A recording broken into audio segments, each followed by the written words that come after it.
Hello Tubesters, and welcome to another one of Gav's videos.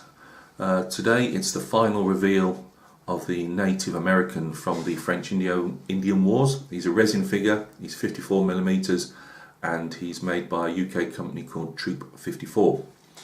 Had a lot of fun doing it. It's my first ever figure of that scale. Lots of things I've done differently. Cleanup again has let me down. It's something I've really got to get a handle on, and I'm determined to say when I do that bust and one of the other 54mm figures I've got, it is not going anywhere near a paintbrush until I am 100% happy with the cleanup. The problem with me is I think I've done and I do genuinely think I've done a decent cleanup job, and then I find stuff I've missed under the primer, and instead of just saying no, clean it back, start again, you just want to get onto the brushwork and you think, oh, you know, that'll be painted out, you won't see that. So there's a couple of little issues with it cleanup wise which I've let myself down on again, and I'm beating myself up over that quite badly. The figure itself, it just had to have the arm attached and the musket. There was a slight bit of filling needed, but that could well be down to my novice approach to doing the figure. I've not done a 54mm figure before, and again, it didn't need green stuff in. It was the gaps were that small. It was just some Vallejo plastic putty put in, and then smoothed out with a wet brush, an old brush. So, you know, from my point of view, it was a decent figure to put together. It wasn't massively hard. It comes with the base, which is the fallen piece of timber. Another hefty chunk of resin. So we'll go down to the workbench. I'll go through the things that I've enjoyed doing, things that I would have done differently, and there's a fair few. So this is one of Gav's 20-minute videos. You know, if I can quite understand you shuffling on by if you're not interested in this type of figure, but thank you for taking a look anyway. And yeah, we'll go down to the bench, take a look, and have a ramble over what this figure looks like, and pros and cons of working on it. So I'll see you in a minute, guys. Right guys, thanks for joining me at my workbench. This is the final figure. He's painted in a combination of scale 75 paints and Vallejo model, and even a couple of Vallejo game paints. Well, the game paints tend to be mainly on the base itself, but yeah, they're all in there. So scale 75 and Vallejo were used in this. Bit of, as I said earlier in the intro, a bit of Vallejo plastic putty. The only thing that the figure itself isn't varnished. The only thing I will be varnishing is the sides of the base for handling purposes, and it will have, when I can think of something, which is a little thing on the front saying what it is. I just don't want to go to an expense for brass and things like that. It's my first figure. It's not going anywhere apart from in this room, so you know, it doesn't. I know what he is, so it doesn't need a lot of telling. So guys, let's get this a bit closer. Get the light down a bit. Let's get the camera in a bit more. There are some going to be photographs, if, as usual with my technical skills, I can tack them onto the video at the end. No war paint on this guy. I don't believe the box artist did war paint either. It was just a choice for me. It wasn't so much follow him, it was just a choice, or her. It was just a choice of, I didn't, you know, the little story is he's walking through a glade, there are trees all around him, but obviously they're out of shot. He's in Iroquois, or on Iroquois land, so he's on friendly territory, and he's just having a scout around, see if any, if the French have been his way and invading their territory. So he's not at the front. He's not expecting particularly to knock anybody on the head with his war club. So this is the back, obviously. I'll go through bits in a second. I'll just give you a rough turnaround. Sorry, it's not very smooth, but I don't have one of those turnaround things, and I've taken the old spray bottle top off that I keep the base on.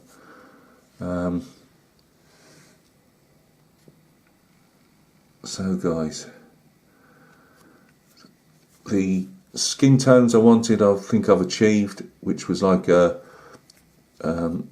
lighter native, almost like some greens in there almost. It's not, but it's got that feel to it. I think I managed to achieve the darkness on the scalp without making it look like Fred Flintstone.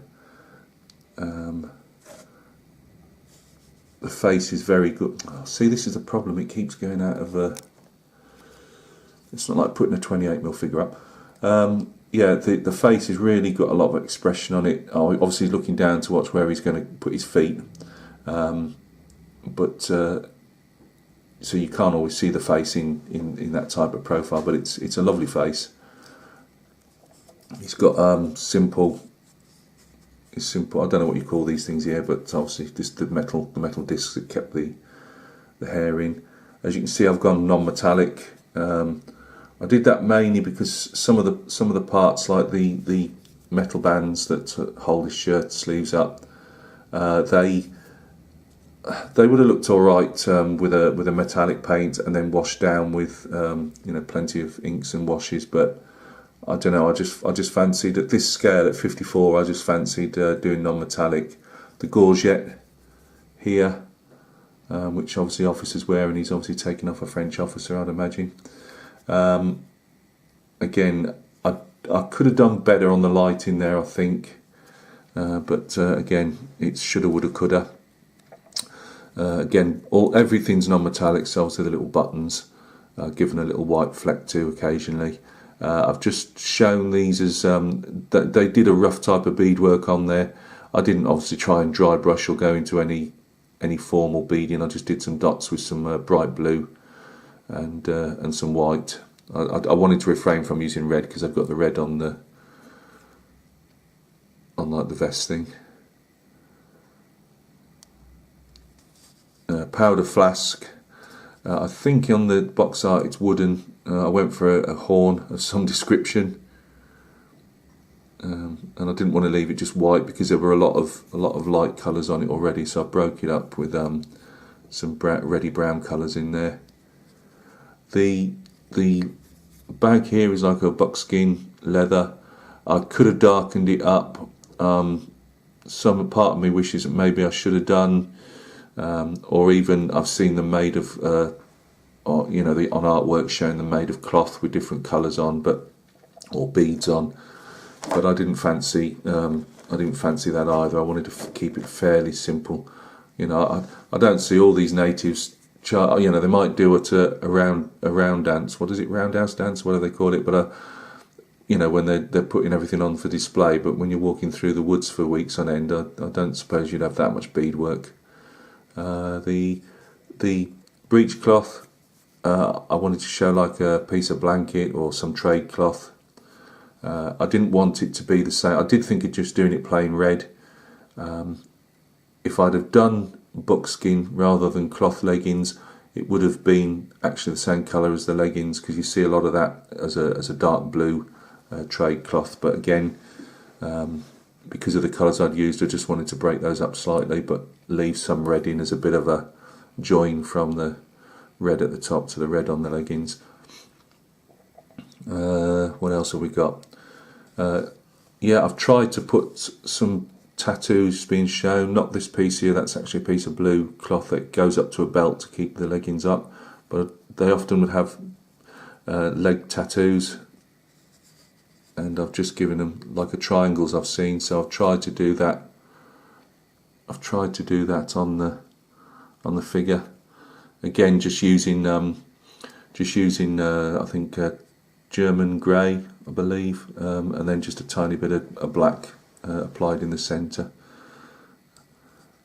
The war club, obviously, which is the handle here, and then you can see obviously the rounded. They have different versions of these, and I've given it a slight orangey look. Sorry, it went out of shot then. I've given that a slight orangey look. Leatherwork, I've tried to mix the leatherwork up a bit colour wise, just so it's not all like you've just came out the same paint pot. I could have done more on it. I'm finding my way really. It's a 54mm figure. and I really am finding I keep putting it out of shot, sorry guys. I'm just finding my feet with these type of things, so each one will be an improvement hopefully.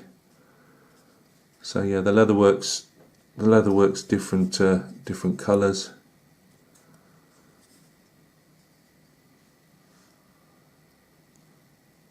The blanket was a bit, you know, what do I do? You know, I didn't want to do a grey blanket because his breechcloth was grey. I didn't want a dark. My favourite one would have been a dark blue trade cloth. I couldn't use reds really, as it was all red around here. So I went for black, and I thought, well, I don't just want it black because it looks like whenever I see them in the Ospreys and that, they really did like to use colours. You know, they like the colours. And I thought, no, he's got himself some more trade cloth as a blanket, and I went for yellow. The only thing is, yellow isn't shown in anything else on the figure, apart from, I suppose you could say, the non-metallic to a degree. But so that was a bit of indecision. Do I do yellow or not? I'm not 100% it's worked really, but it is what it is now. Obviously the leggings, as I say, are dark blue trade cloth. I've seen a lot shown with these red, you know, bit red colouring on the edges. So I've gone with that. Obviously buckskin moccasins. I've not gone for any bead. I've just shown some of his flesh going through there, through the little holes. But I decided not to show any bead work on those. I could have done. They haven't shown it. They haven't put any beading in on the sculpt. And again, I just thought, no, I want to keep it plain. And that's really about it for the figure itself. When it comes down to the resin, this is all resin, obviously, and it comes with a figure. It doesn't come with all. This is all I've added on with Vallejo plastic putty.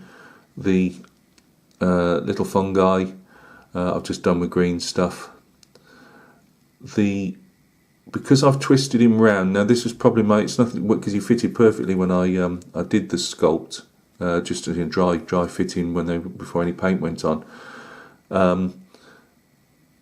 But because where I've put it on the foam, which is obviously underneath all this stuff, I don't know if that threw the figure off slightly, because when I actually put him on, he was on a slight lean to your right, I believe, and it just didn't look right. But serendipity came along, and when I twisted him slightly, he looked like he's obviously wanting to come down to this clear area here, and sorry, doing it again, and I've purposely left this area clean for him to walk down onto. Now what it meant was there was a very slight gap under the foot, and this one obviously he's supposed to be putting pressure on his foot. Well, that was sitting, you know, obviously a millimetre or so up in mid-air, so I've had to build this more moss around it, and I've tried to make it look like, you know, it's coming off in bits as he's walking on it, and just to you know, as I say, show it's he's putting some pressure down, and there's something there for him to be putting his foot onto. So that was nice. I've painted it in like a grey cedar. It's fallen timber. I didn't want to go absolutely dried out grey. I keep doing this, not having a good video session today, guys. I wanted to show some yellowing of the wood still, so that's what I've gone for. I have put some paint washes in there to darken it slightly and to grey it slightly.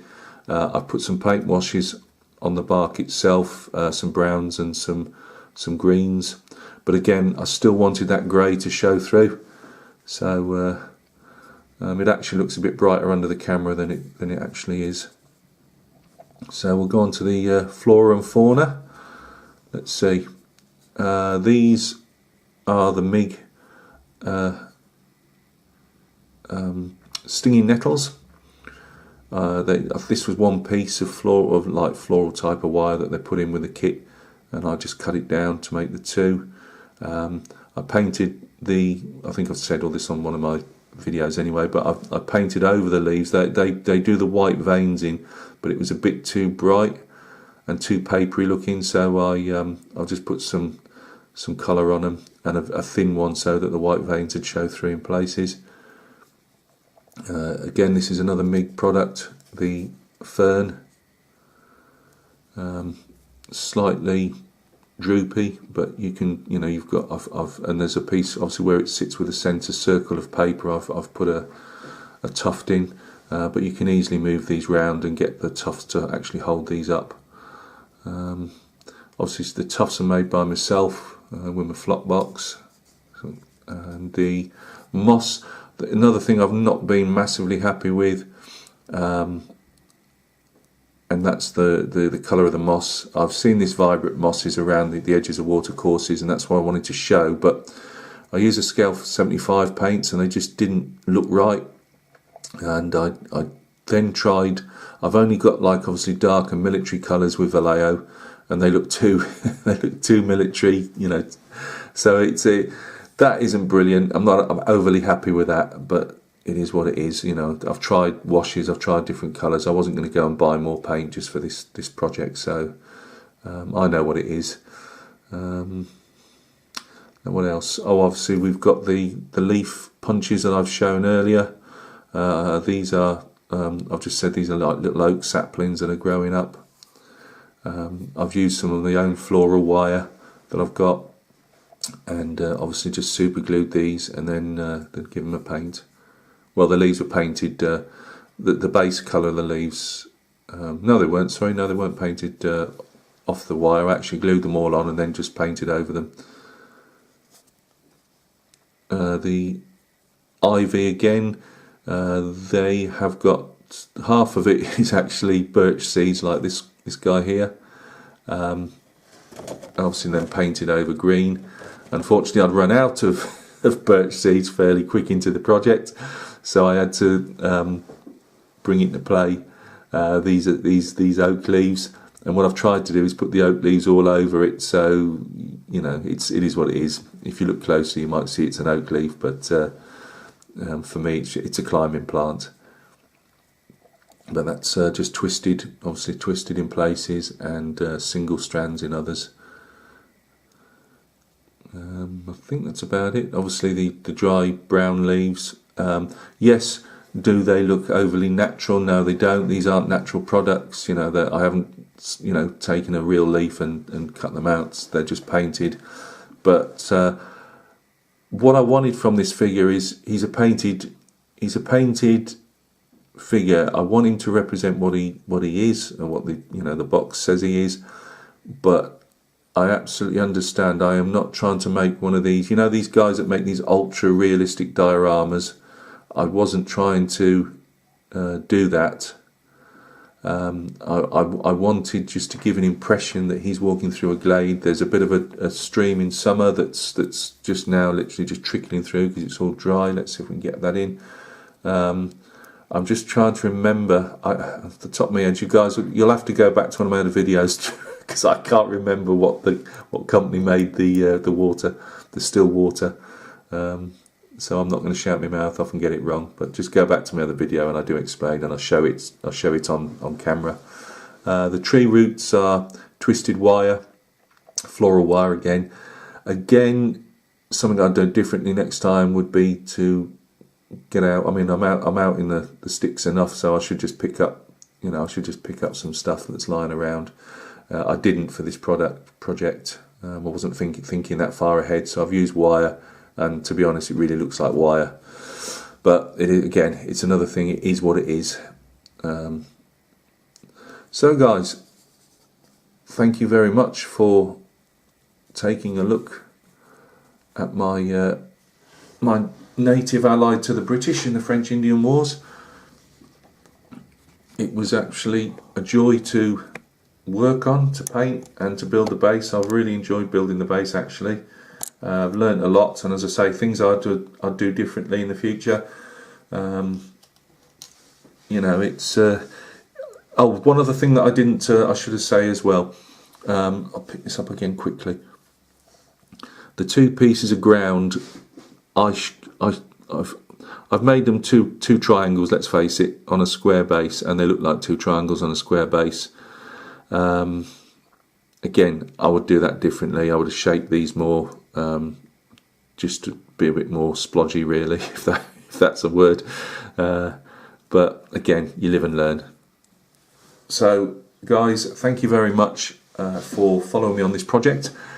I hope to do more at this scale and larger. As I say, I've got that bust to paint. I'm just getting the nerve up probably today to start actually doing the massive sanding that's going to be needed on that figure, or on that bust.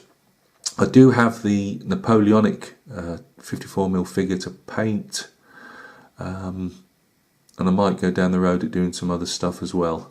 So for those that, you know, as I say, the channel is a mixture of figures, from war games figures to display pieces, as I would call them, and I do intend, as I said, to do some scale modelling as well when I can break the cycle of painting figures. So I hope there's something there for you guys to maybe think of having a go on yourselves. They're not as scary as you might think. So and this figure I think was around £15, with that big chunk of resin base as well. And you don't always have to go to town and do them on a big wooden base like this, you know. Just think of having a go, because they're not as hard as you think they are. And it is a case with everything else. It's just doing a few and getting your hand in, and just enjoying painting. As I said, it's my art of choice. I'm not in any way claiming myself to be a figure artist, but it's the things I like to look at. So, you know, maybe have a go yourselves. See if you surprise yourself. You might actually enjoy it. So, guys, thanks a lot. We'll catch each other on another video soon. We've got War Games figures coming up, and some other bits and pieces. So you take care of yourselves. I hope everything goes well with your projects, and we'll catch each other soon. Cheers.